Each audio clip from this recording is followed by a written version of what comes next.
আসসালামু আলাইকুম। আজকে আমরা শিখব আমাদের ব্যবসার সংগঠন ও ব্যবস্থাপনা যে বিষয়টা আছে সেই বিষয়ের প্রথম অধ্যায়। প্রথম অধ্যায় হচ্ছে আমাদের প্রথম পত্রের ব্যবসায়ের মৌলিক ধারণা। আহ, এটা কোথায় কোথায় কাজে লাগবে সেটা একটু বলে নিচ্ছি। যাদের প্রয়োজন সেটা হচ্ছে যারা ইন্টারমিডিয়েটে পড়ছে, একাদশ দ্বাদশ শ্রেণী, এবং হচ্ছে যারা এনটিআরসি পরীক্ষা দিবেন,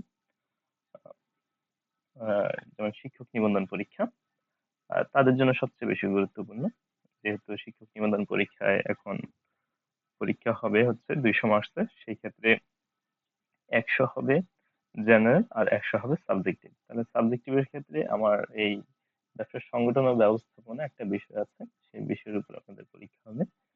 এবং কলেজে এইটার আসন সংখ্যা অনেক বেশি থাকে সাধারণত, যেহেতু কমন একটা সাবজেক্ট। তো আমরা শুরু করি ব্যবসার মৌলিক ধারণা। আমরা বেসিক কিছু আলোচনা করব। সেই ক্ষেত্রে এখানে আমাদের যদি ইন্টারমিডিয়েট হয় তাহলে তাদের সিকিউ এমসিকিউ সবকিছুই কাজে লাগবে। আর যারা এনটিএসসি পরীক্ষা দিবেন তাদের এমসিকিউ তে কাজে লাগবে এবং হচ্ছে ভাইভাতে কাজে লাগবে এই জিনিসটা। তো আমরা শুরু করি ব্যবসায় মৌলিক ধারণা। এটা হচ্ছে আমাদের প্রথম পত্রের প্রথম অধ্যায়। ব্যবসায় মৌলিক ধারণা, প্রথমে আমাদের যেই জিনিসটা জানতে হবে সেটা হচ্ছে আহ, ব্যবসা বলতে কি বোঝায়।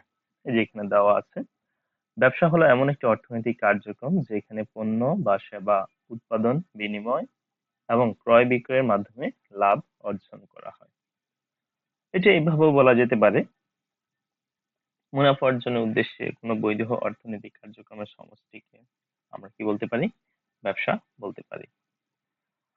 মুনাফা অর্জনের উদ্দেশ্যে এবং হতে পারে সেটা মানুষের অভাব মোচনের লক্ষ্যে, দুইটাই থাকে সাধারণত।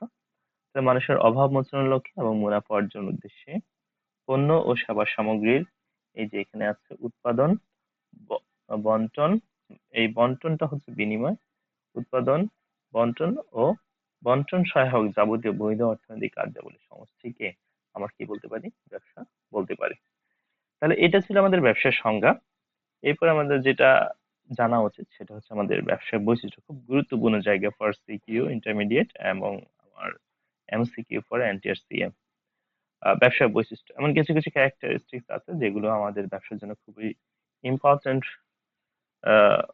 বলে আমরা মনে করি, এবং এই জায়গা থেকে প্রশ্ন করার অনেক ওয়ে আছে। তো প্রথমে যেটা দেওয়া আছে, মুনাফা অর্জনের উদ্দেশ্যে আমি যে ব্যবসায় কার্যক্রম পরিচালনা করব সেই ব্যবসায় কার্যক্রম অবশ্যই হবে মুনাফা অর্জনের উদ্দেশ্যে। এটার পিছনে আমার লক্ষ্য কি থাকবে, উদ্দেশ্য কি থাকবে, কেনই বা আমি এই কার্যক্রমগুলো পরিচালনা করব, কেনই বা এতগুলো কার্যক্রম পরিচালনা করব? নিশ্চয়ই কোনো না কোনো উদ্দেশ্য আমার জড়িত থাকবে। এখন ব্যবসার সাধারণত উদ্দেশ্য থাকে মুনাফা অর্জন। কি অর্জন? মুনাফা অর্জন থাকে। আবার ব্যবসার অন্যান্য উদ্দেশ্য আছে, সামাজিক কল্যাণও আছে, সমাজের কল্যাণ আছে, আহ, জনকল্যাণ হতে পারে। বাট প্রধান যে বৈশিষ্ট্য সেটা হচ্ছে মুনাফা অর্জনের উদ্দেশ্যে আমরা সাধারণত ব্যবসায় এসে থাকি। 2 নম্বর যেটা দেওয়া আছে, ঝুঁকি ও অনিশ্চয়তা। এই ব্যবসা করতে গেলে আপনাকে অবশ্যই ঝুঁকি ও অনিশ্চয়তা নিয়েই ব্যবসা করতে হবে। এমন কোনো ব্যবসা নাই যেখানে ঝুঁকি এবং অনিশ্চয়তা নেই। আপনাকে রিস্ক মেনেই ব্যবসায় নামতে হবে। যেমন আপনি ব্যবসা করেছেন মুনাফা অর্জনের উদ্দেশ্যে, প্রথমটার উদ্দেশ্যে, কিন্তু মুনাফা তো নাও হতে পারে। মুনাফা কেন হবে না? সেটা হচ্ছে আপনার অনিশ্চয়তার কারণে। অনিশ্চয়তা মানে কি?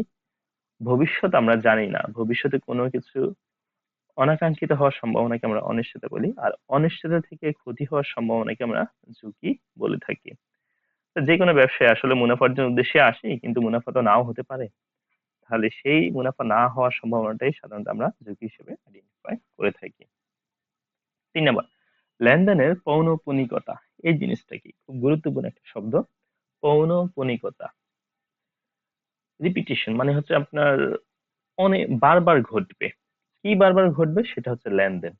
এই লেনদেনটা আমার বারবার ঘটবে কোথায়? ব্যবসায়। ব্যবসায় আমার যে লেনদেন, লেনদেন তো আমরা জানি সাধারণত আদান প্রদান, কোনো কিছু আদান প্রদানকে এবং অর্থের অঙ্কে মাপযোগ্য হতে হবে। আমাদের ব্যবসায়ের ক্ষেত্রে যে ক্রয় বিক্রয়টা আছে, এই জিনিসটা লেনদেনটা আমাদের ঘন ঘন হতে হবে। মনে করেন যে আপনি এই বছর ব্যবসাটা শুরু করেছেন, জানুয়ারি মাসে একজন কাস্টমার আসলো আর ডিসেম্বর মাসে এসে আরেকজন কাস্টমার আসলো, মাঝখানে কোনো কাস্টমার আসা যাওয়া করেনি, মানে কোনো লেনদেন ঘটেনি, তাহলে এটাকে আমরা আবার ব্যবসা বলতে পারবো না। তাহলে ব্যবসা হতে গেলে অবশ্যই সেই লেনদেনটা কি হতে হবে, আহ, ঘন ঘন হতে হবে, বারবার বিক্রয় ঘটতে হবে। তাহলে এমন বৈশিষ্ট্যকে আমরা বলবো লেন ব্যবসার বৈশিষ্ট্য, যেটাকে আমরা হচ্ছে লেনদেনের পৌনঃপুনিকতা। আইনগত বৈধতা খুব গুরুত্বপূর্ণ একটা বিষয়। এই আইনগত বৈধতা ছাড়া আপনি কোনো ধরনের ব্যবসা, কোনো ধরনের পণ্য নিয়ে ক্রয় বিক্রয় করলে, মুনাফা অর্জন করলেও সেটা কি হবে না, ব্যবসা হবে না। যেমন আমরা সাধারণত জানি, একটি দেশের সরকার কর্তৃক নিষিদ্ধ কিছু পণ্য আছে, ওই পণ্যগুলো নিয়ে আপনি ব্যবসায় আসলে কিন্তু মুনাফা অর্জন করতেও পারবেন, ঝুঁকিও আছে, লেনদেনে প্রণোদনা ঘটবে, কিন্তু সরকার কর্তৃক নিষিদ্ধ, যার কারণে আপনি সেখানে সেটা নিয়ে কার্যক্রম পরিচালনা করলে সেটা ব্যবসা হবে না। যেমন মাদকদ্রব্য ক্রয় বিক্রয়, সেখানে মুনাফা আছে, ঝুঁকি আছে, লেনদেন বারবার ঘটবে, কিন্তু সেটা ব্যবসা হবে না। কেন? কারণ গভর্নমেন্ট কর্তৃক নিষিদ্ধ এই পণ্যগুলো। তাহলে আইনগত বৈধতা থাকতে হবে ব্যবসা করতে গেলে আপনার। এই যে অনেকগুলো চিত্র এখানে দেওয়া আছে ছবিতে, অনেকগুলো আইটেমস দেওয়া আছে মাদকদ্রব্য। এবার আসি স্বাধীন পেশা। কি পেশা? স্বাধীন পেশা। ব্যবসায় হচ্ছে পৃথিবীতে এমন একটা পেশা, যেই পেশাটা হচ্ছে স্বাধীন। যেমন আপনি যদি চাকরি করেন, তাহলে সেই ক্ষেত্রে কিন্তু আপনি কখনোই স্বাধীনভাবে চাকরি করতে পারবেন না। চাকরি মানে হচ্ছে অন্যের অধীনে কাজ করা। তাহলে অন্যের অধীনে উনি যেভাবে আমাকে বলবে সেভাবে আমাকে চলতে হবে, মানে নিজের কোনো স্বাধীনতা আমার নেই। কিন্তু আপনি যদি নিজেই একটা ব্যবসা প্রতিষ্ঠান সৃষ্টি করেন, দাঁড় করান, অথবা মনে করেন আপনার একটা দোকান আছে, ফুডকার্ট আছে, স্ট্রিট ফুডের দোকান আছে, যেখানে থাকুক না কেন, আপনার ইচ্ছা মতো আপনি দোকান যখন খুশি তখন খুলতে পারবেন, যখন খুশি তখন বন্ধ করতে পারবেন। এটা আপনার স্বাধীনতা। আপনার যদি মনে চায় যে আজকে 3 দিন বন্ধ রাখবো, রাখতে পারেন। আপনার যদি মনে চায় যে আজকে আমি 24 ঘন্টা খোলা রাখবো, তাও কোনো সমস্যা নেই। এটাকে আমরা স্বাধীন পেশা হিসেবে আইডেন্টিফাই করি, এবং এটি হচ্ছে পৃথিবীর একটা আম, অন্যতম ভালো একটা পেশার মধ্যে একটা, সেটা হচ্ছে স্বাধীন পেশা, মানে হচ্ছে ব্যবসা। এবার আসি উপযোগ ও সম্পদ সৃষ্টি। এই জিনিসটা কি? উপযোগ ও সম্পদ সৃষ্টি বলতে বোঝানো হয়েছে ব্যবসার মাধ্যমে আমরা উপযোগ সৃষ্টি করি। কি সৃষ্টি করি? উপযোগ, ইউটিলিটি। এখন এই শব্দটার মিনিং কি? এটা কিন্তু আবার ক নাম্বার প্রশ্নের জন্য আসতে পারে, অথবা 2 নম্বর প্রশ্নের জন্য আসতে পারে। উপযোগ বলতে কি বোঝায়? কোনো পণ্যের অভাব মোচন করার ক্ষমতাকে সাধারণত উপযোগ বলা হয়ে থাকে। কোনো পণ্যের অভাব মোচন করার ক্ষমতাকে উপযোগ বলা হয়ে থাকে। এখন আমাদের ব্যবসায়ে আমরা শুধু উপযোগ যোগ করি, ভ্যালু যোগ করি এবং সম্পদ সৃষ্টি করি, এবং এই ভ্যালুর জন্যই সাধারণত কাস্টমার আমাকে পণ্য দিয়ে থাকে। যেমন মনে করেন আপনি ধান চাষ করলেন, এখন ধান থেকে আপনার সেটা চাল হবে। হ্যাঁ, আমরা তো সরাসরি ধান খাই না, ধান থেকে চাল হবে। এখন ধান থেকে চাল হওয়ার পিছনে কিন্তু আপনার যিনি ব্যবসায়ী তাকে কিন্তু অনেক টাকা ব্যয় করতে হয়, এবং চালটা আমরা গ্রহণ করি। এটা এরপরে আবার এই চাল থেকে ভাত হয়, বিভিন্ন হোটেলে তারা চাল থেকে ভাত তৈরি করে। তো এই যে দেখেন, একটা পণ্যই ভিন্ন ভিন্ন জায়গায় এসে ভিন্ন ভিন্ন উপযোগ যুক্ত করছে। তাহলে 1 কেজি ধানের দাম মনে করেন যে আপনার 25 টাকা, সেখানে যখন চালে রূপান্তর হয়ে যায় তখন সেটা হয়ে যায় মনে করেন 40 থেকে 50 টাকা, 1 কেজি চালের দাম। আবার সেই চাল যখন 1 কেজি ভাতে রূপান্তর হয়, তখন দেখা যাচ্ছে 120 টাকা হয়ে যায় কোনো কোনো ক্ষেত্রে। 1 কেজি ভাত, 1 কেজি চালের ভাত যদি একসাথে করে। তো এই যে দেখেন, আপনি উপযোগ যোগ করার কারণেই কিন্তু আপনার পণ্যের দাম বেড়ে যাচ্ছে, যেটাকে আমরা বলছি ভ্যালু এডিশন। তো এটাকে আমরা বলছি উপযোগ বা সম্পদ সৃষ্টি। আচ্ছা, এখানে যে ছবিটা দেওয়া আছে, এই ছবিটা হচ্ছে আহ রং রং চা। এই রং চায়ের একটা প্র্যাকটিক্যাল, সেটা হচ্ছে এই রং চায়ের এই কাপটা 150 টাকা। কত টাকা? 150 টাকা। একটা টি ব্যাগ আছে, গরম পানি আছে, কাপ আছে, আর চিনির সাথে দিয়েছে, আপনি ইচ্ছে হলে খেলে খাবেন, না খেলে নাই। কিন্তু এই সেম জিনিসগুলোই আপনি যদি বাইরের দোকানে খান, তাহলে সেটা হবে 10 টাকা। কিন্তু এখানে আপনি একটা ভালো হোটেলে বসে খাচ্ছেন, এসি রুমে বসে খাচ্ছেন, একটা ভালো পরিবেশ দিচ্ছে তারা। হুম? তা এই যে ভ্যালু এডিশন করছে, যার কারণে এটার দাম হয়েছে 150 টাকা। তো হতে পারে ভিন্ন ভিন্ন ক্ষেত্রে ভিন্ন ভিন্ন জায়গায় এটা ভ্যালু এডিশন হতে পারে। এরপর আমরা দেখি আমাদের এখন যেটা আছে, ব্যবসায়ের কার্যাবলী নামক একটা টপিক, খুব গুরুত্বপূর্ণ জায়গা। ব্যবসায় কার্যাবলীতে প্রথমে যেটা দেওয়া আছে সেটা হচ্ছে উৎপাদন। তার মানে আমাকে প্রথমেই ব্যবসার ক্ষেত্রে আমাকে উৎপাদন করতে হয়। আমরা সাধারণত জানি ব্যবসা করতে গেলে আপনি উৎপাদন করে পণ্য তৈরি করে তারপরে সেই পণ্যটা বিক্রি করবেন। তার প্রথম ধাপ হচ্ছে আমার উৎপাদন করা। দ্বিতীয় ধাপ হচ্ছে ক্রয় বিক্রয়। এখন প্রশ্ন হচ্ছে ক্রয় বিক্রয় দুইটা একসাথে এসেছে। তাহলে ক্রয়, আপনি ব্যবসায়ী, আপনি কি ক্রয় করবেন? নিশ্চয়ই অনেকে মনে মনে বলে ফেলেছেন সেটা হচ্ছে কাঁচামাল ক্রয়। কেন কাঁচামাল ক্রয় করব? এই যে উৎপাদন করার জন্য, উৎপাদন করার জন্য। এই কাঁচামাল ক্রয় করে উৎপাদন করে তারপরে সেই পণ্যটা আমি বিক্রি করব। তাহলে ক্রয় বিক্রয় সংযুক্ত ব্যবসায়িক কার্যাবলীর ভিতরে। এরপর দেখেন ৩ নাম্বার যেটা দেওয়া আছে অর্থ সংস্থান। আপনার ব্যবসা করতে গেলে আপনার ব্যবসায় অনেক পরিমাণ অর্থের প্রয়োজন হতে পারে। সেই অর্থটা আপনি কোন জায়গা থেকে আনতে পারেন? এটা আপনার নিজস্ব জমাকৃত অর্থ হতে পারে, সেটা আপনার আত্মীয়-স্বজনের কাছ থেকে নিয়ে আসা অর্থ। যদি তাও সংকুলন না হয় তাহলে আপনি ব্যাংক থেকে লোন নিতে পারেন। তারপরে আপনি ব্যবসায়িক কার্যক্রম পরিচালনা করতে পারেন। তাহলে এটা হচ্ছে অর্থ সংস্থান। ৩ নাম্বার ৪ নাম্বার পরিবহন। আমরা যে পণ্যগুলো পেয়ে থাকি, সাধারণত কাস্টমার তার হাতের নাগালে পণ্যগুলো পেয়ে থাকে। কিন্তু তার হাতের নাগালে কিন্তু পণ্যগুলো উৎপাদন হয় না। তাহলে পণ্যগুলো উৎপাদন হওয়ার পেছনে, উৎপাদন যেখানে হয় আর হচ্ছে আহ, আমরা যেখানে পাই এর মাঝে কিন্তু অনেক দূরত্ব থাকে। সেই দূরত্বটা আমাদের দৃষ্টিকোণ থেকে অনেক দূরে হয় বিধায় আমরা সেটাকে পরিবহনের মাধ্যমে, বিভিন্ন মাধ্যম দিয়ে আমরা আমাদের কাস্টমার অথবা ক্রেতার কাছে সেই পণ্যগুলো পৌঁছে দিই। সেটা হচ্ছে পরিবহন। হ্যাঁ, এটা একটা তার কার্যাবলী। ব্যবসায়ী হিসেবে আপনাকে এটা করতে হবে। গুদামজাতকরণ, আপনাকে কাঁচামাল বলি আর ফিনিশিং গুডস বলি, যাই বলেন না কেন সবকিছু কিন্তু আপনি একদিনই ব্যবহার করবেন না, বা একদিনে ব্যবহার করা সম্ভব। তাহলে কিছু কিছু কাঁচামাল থাকবে আগামীতে ব্যবহার করার জন্য, আর অনেক পণ্য থাকবে যেগুলো আগামীতে সেল করার জন্য। তো সেই জিনিসগুলো আমরা কি করব? আমরা ওয়্যার হাউসিং করবো, এটা গুদামজাতকরণ করে রাখবো। তো এটা হচ্ছে ব্যবসায় কার্যাবলীর অন্যতম একটা পয়েন্ট, গুদামজাতকরণ, তুমি ইংলিশে বলো ওয়্যার হাউসিং। খুব গুরুত্বপূর্ণ জায়গা এটা, এই যে প্রমিতকরণ ও পর্যায়িতকরণ খুবই গুরুত্বপূর্ণ জায়গা। আহ, এই দুইটা দিয়ে কিন্তু আমাদের প্রায় প্রশ্ন করে, সিকিউ, এমসিকিউ, এবং ২ নম্বর প্রশ্নের জন্য খুব ইম্পর্টেন্ট একটা বিষয়। প্রমিতকরণ ও পর্যায়িতকরণ জিনিসটা কি? প্রমিতকরণ বলতে বোঝানো হয়েছে কোন একটি পণ্যের আকার, আকৃতি, স্বাদের উপর ভিত্তি করে যদি ওই পণ্যের আমরা মান নির্ধারণ করি, কি নির্ধারণ? মান নির্ধারণ করি, তাহলে তাকে আমরা বলি প্রমিতকরণ। তার মানে আমি আবার বলছি, কোন একটি পণ্যের আকার, আকৃতি, স্বাদের উপর ভিত্তি করে যদি ওই পণ্যের মান নির্ধারণ করে থাকি তাহলে তাকে আমরা বলবো প্রমিতকরণ। আর পর্যায়িতকরণ কি? পর্যায়িতকরণ হচ্ছে মানের উপর ভিত্তি করে ওই পণ্যকে শ্রেণীবিন্যাস করে সাজানো, তাকে আমরা বলছি পর্যায়িতকরণ। আমি আবারও বলছি, মানের উপর ভিত্তি করে ওই পণ্যকে শ্রেণীবিন্যাস করে সাজানো, তাকে আমরা কি বলি?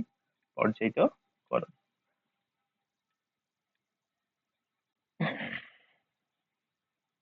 এরপর দেখি এটা মোড়ককরণ বা মোড়কীকরণ হবে আর কি।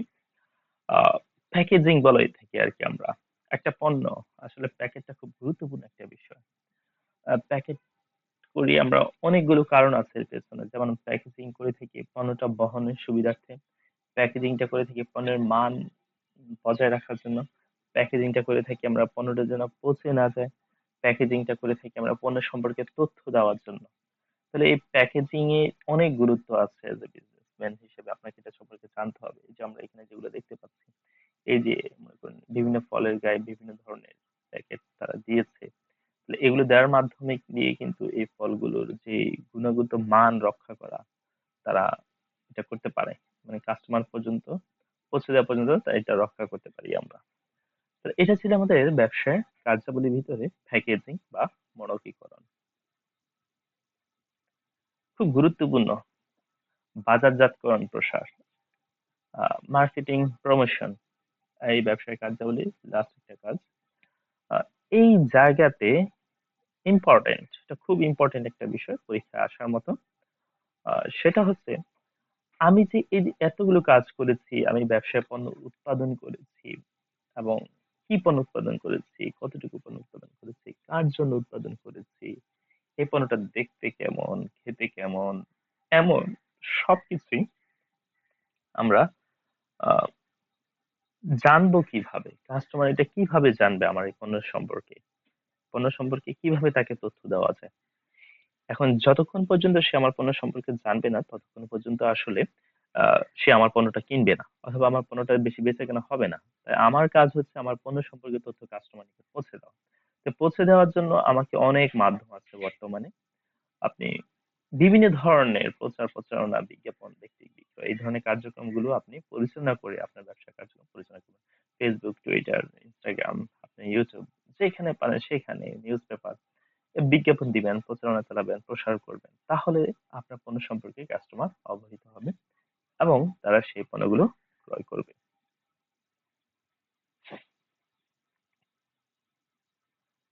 আরেকটা আছে ঝুঁকি গ্রহণ। এটা আমরা কিছুক্ষণ আগে যেটা বলেছিলাম সেটা সেখানে পেয়েছিলাম আমরা ঝুঁকি গ্রহণ।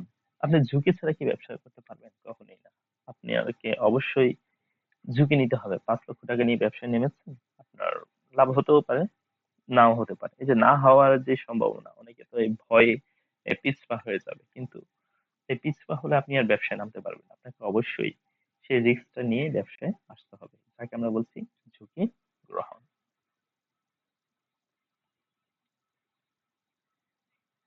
এবার সেই ব্যবসার গুরুত্ব ও প্রয়োজনীয়তা। অর্থনৈতিক গুরুত্বের দিক থেকে ব্যবসায় কি ধরনের গুরুত্ব থাকতে পারে? হুম? প্রথম, সম্পদের উপযুক্ত ব্যবহার। একটা দেশে যদি ভালো ব্যবসা হয়, তাহলে সেই দেশে যেই ধরনের সম্পদগুলো আছে এগুলো পারফেক্ট ইউটিলাইজেশন হবে। যেমন ওই দেশের আপনার প্রাকৃতিক সম্পদ আছে, ম্যান পাওয়ার আছে। যদি আপনি ব্যবসা করেন তাহলে এগুলো ভালো ইউটিলাইজেশন হবে, আদারওয়াইজ এটা হবে না। তো সেটাকে আমরা বলছি সম্পদের উপযুক্ত ব্যবহার নিশ্চিত করা যায় ব্যবসায়ের মাধ্যমে, এবং এটা একটা অর্থনৈতিক গুরুত্ব। এমসিকিউ এর জন্য অনেক বেশি গুরুত্বপূর্ণ। আপনাকে বলে দিবে সম্পদের উপযুক্ত ব্যবহার এটা কোন ধরনের গুরুত্ব, অর্থনৈতিক, সামাজিক, না অন্য কোনো পয়েন্ট, এরকম ভাবে দিয়ে দিবে। হ্যাঁ, খুব গুরুত্বপূর্ণ আইটেম। এবার আসে মূলধন গঠন ও তার সদ্য ব্যবহার। এটা মানে কি? আপনি যে ব্যবসা করবেন, ব্যবসা করতে গেলে আপনার কিন্তু মূলধন লাগবে। সেই মূলধনটা আপনি কিভাবে সৃষ্টি করবেন, কোন জায়গা থেকে আনবেন, এবং সে মূলধন সৃষ্টি করলেই হবে না, সেই মূলধনটাকে কিন্তু তার সঠিক ব্যবহার নিশ্চিত করতে হবে। আর সেটাকে আমরা বলছি মূলধন গঠন ও তার সদ্ব্যবহারটা নিশ্চিত হয় যদি আমি ব্যবসা করি। তাহলে ব্যবসা যে করে সে কিন্তু আগে থেকেই কি বলে টাকা বা অর্থ জমা করে রাখে। একসময় সেটা মূলধনের সৃষ্টি হয় এবং সে ওই মূলধন থেকে সেটা ব্যবহার করে। তাহলে এটা তার একটা অর্থনৈতিক গুরুত্ব। 3 নম্বর, ব্যক্তিগত ও জাতীয় আয় বৃদ্ধি। ব্যবসা করলে, আমি যদি ব্যবসা করি তাহলে আমার যেমন ব্যক্তিগত আয় বৃদ্ধি পাবে, আর যদি মনে করেন আমার সাথে অনেকে, বাংলাদেশের 17 কোটি পিপল না হোক 5 কোটি পিপল যদি ব্যবসার সাথে জড়িত হয়, তাহলে তো সেটা জাতীয় আয় বৃদ্ধি পায়। তাই আমরা বলতে পারি ব্যবসার মাধ্যমে যেমন একজন ব্যক্তির ইনকাম বাড়তে পারে, ঠিক তেমনি দেশের আয়ও বৃদ্ধি পেতে পারে, এবং এটা অর্থনৈতিক গুরুত্ব। উন্নত প্রযুক্তির ব্যবহার। ব্যবসা করলে সাধারণত উন্নত প্রযুক্তি ব্যবহার করা নিশ্চিত করা যায়। এটা আপনি যদি বিভিন্ন চ্যানেল, ইউটিউব চ্যানেল অথবা ডিসকভারি চ্যানেল দেখেন, তাহলে দেখবেন তারা রোবোটিক টেকনোলজি ব্যবহার করছে, এবং এটা সম্ভব হয়েছে ব্যবসার কারণে। আর সরকারের রাজস্ব বৃদ্ধি। আপনি ব্যবসা করবেন, সেখানে সরকারকে অবশ্যই আপনাকে কি দিতে হবে? ট্যাক্স দিতে হবে, ভ্যাট দিতে হবে। তাহলে বিভিন্ন ধরনের ট্যাক্স, ভ্যাট রয়েছে, যেটা সরকার এই ব্যবসা প্রতিষ্ঠান বা ব্যবসায়িকদের কাছ থেকে নিয়ে যায়, আর যার মাধ্যম দিয়ে সরকারের রেভিনিউ গেইন করে, এবং সরকার ওই রেভিনিউ দিয়ে দেশ পরিচালনা করে। তো এটা একটা গুরুত্বপূর্ণ পয়েন্ট। ব্যবসা যত ভালো, সরকারের রাজস্ব তত ভালো। এখন যারা ট্যাক্স ফাঁকি দেয় সেটা অন্য হিসাব, সেটা এনবিআর দেখবে। জাতীয় সম্পদ বৃদ্ধি। এই যে আপনি একটা ব্যবসা করতে গেছেন, ব্যবসা করতে গেলে কি আপনার সম্পদের প্রয়োজন হয় না? ব্যবসা করতে গেলে কি আপনার একটা ভবন তৈরি করতে হয় না? অবকাঠামো তৈরি করতে হয়। ব্যবসা করতে গেলে আপনার যন্ত্রপাতি কিনতে হয়, নতুন জাতীয় যন্ত্রপাতি কিনতে হয়। ব্যবসা করতে গেলে আপনার আসবাবপত্র কিনতে হয়। তো দেখেন, ব্যবসা করতে গেলে কিন্তু আপনার অনেক সম্পদ তৈরি হচ্ছে এবং বৃদ্ধি পাচ্ছে নতুন নতুন করে। আবার ব্যবসা করতে গেলে আপনার ম্যান পাওয়ার লাগে। এখন একটা মানুষকে ট্রেনিং দিয়ে তারপরে তাকে পাওয়ারে রূপান্তর করা, ম্যান পাওয়ারে রূপান্তর করতে হয়। তো এটা তো আমাদের জাতীয় সম্পদ হিসেবে আমরা কাউন্ট করি, এবং সেটাকে অর্থনৈতিক গুরুত্ব। সেবাধর্মী প্রতিষ্ঠানের উন্নয়ন। ব্যবসার পাশাপাশি আমাদের অনেক সেবাধর্মী প্রতিষ্ঠান সৃষ্টি হয়। ব্যাংক, বীমা, পরিবহন, এরপর হচ্ছে আপনার হসপিটাল, ভিন্ন ভিন্ন প্রতিষ্ঠানগুলো আছে যারা আমাকে এই সেবাধর্মী প্রতিষ্ঠানের জন্য গুরুত্বপূর্ণ। এরপর যেটা আছে সেটা হচ্ছে আমাদের সামাজিক গুরুত্ব। ব্যবসার ক্ষেত্রে সামাজিক গুরুত্বটা আমরা একটু লক্ষ্য করি। প্রথম যেটা দেওয়া আছে, পণ্য ও সেবার যোগান নিশ্চিত করা। এটা আমার সামাজিক গুরুত্ব পরীক্ষা আসার জন্য খুবই ইম্পর্টেন্ট একটা বিষয়। একটা ব্যবসায় আপনার যে পণ্য ও সেবা আছে, সেই পণ্য এবং সেবাটা আপনি প্রদান করার ক্ষেত্রে সমাজে যে ক্রেতা এবং ভোক্তা আছেন তাদের যে অভাবটা আছে সেই অভাবটা পূরণ করা যায়। এখন এটা কিভাবে হবে যদি আপনি ব্যবসায়ী যদি পণ্য এবং সেবাটা সাপ্লাই না দেন? তাহলে আমরা বলেছি পণ্য এবং সেবা সাপ্লাইয়ের মাধ্যম দিয়ে সমাজের অনেক অভাব পূরণ করা যায়। এটা একটা সামাজিক গুরুত্ব। 2 নম্বর, বেকার সমস্যার সমাধান নিশ্চিত করা। আমার সমাজে এই ব্যবসা করলে সাধারণত আমি যদি কোনো ব্যবসায়িক উদ্যোক্তা হয়ে থাকি তাহলে আমার যেমন বেকার সমস্যা দূর হবে, ঠিক আমার এই প্রতিষ্ঠানে যদি অন্য কেউ কাজ করে তাহলে তাদেরও অনেক আহ, বেকারত্ব হ্রাস পাবে। তাহলে এই ক্ষেত্রে আমরা বলতে পারি ব্যবসার মাধ্যম দিয়ে দেশের বেকার সমস্যা কিছুটা হলেও সমাধান করা যায়। শিল্পকলা শিক্ষা সংস্কৃতির বিকাশে সহায়তা।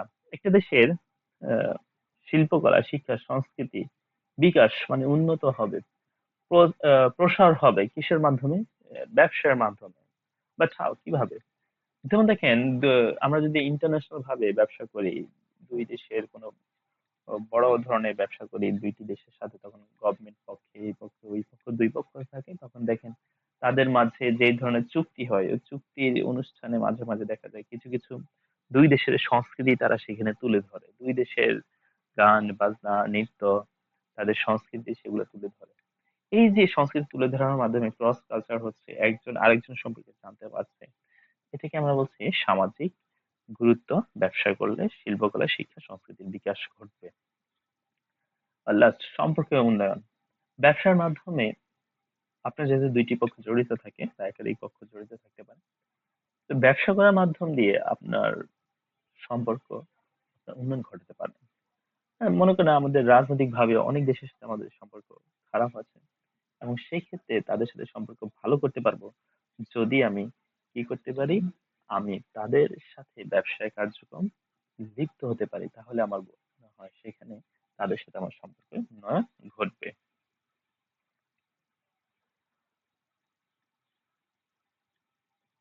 তাহলে আজকের জন্য আমরা এতটুকুই রাখি। এরপরে আমরা যেটা শিখবো তার পরবর্তী লেকচার আমরা পাবো। তো ভালো থাকবেন সবাই, সুস্থ থাকবেন সবাই, আর চ্যানেলটা সাবস্ক্রাইব করে নেবেন। আশা করি আর অনেক ক্লাস পাবেন টিএসসি যারা পরীক্ষা দিবেন, এবং হচ্ছে এইচএসসি তে যারা পরীক্ষা দিবেন একাদশ এবং দ্বাদশ শ্রেণীতে, তাদের জন্য চ্যানেলটা খুবই গুরুত্বপূর্ণ বলে আমি মনে করি। আর ইনশাল্লাহ আরো ভালো ভালো ক্লাস দিব সামনে। আজকে যেহেতু প্রথম ক্লাস, তো এতটুকুই থাকুক, যেন একঘেয়েমিতে না আসে, তাই ক্লাসগুলো ছোট ছোট আকারে দিচ্ছি যেন বুঝতে সহজ হয়। হুম? আসসালামু আলাইকুম, সবাই ভালো থাকবেন।